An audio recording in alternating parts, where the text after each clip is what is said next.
Hello, everyone. Welcome to another lecture series of PP Up.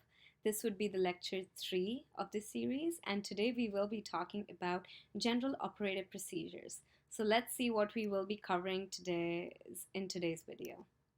So some of the topics which we will be covering today include instruments and equipment, which are used widely in operative dentistry, as well as how you would control your operating field, some soft tissue management, as well as some aesthetic consideration when your patient is doing a bleaching procedure due to an external bleaching or an internal bleaching and how it differs. So let's get started. So before we talk about instruments, I wanted to cover the major burrs because I think burrs are the most active form used in dentistry and it's widely tested in national boards. So there are two major types of burr used in dentistry, and one is carbide and the other one is diamond.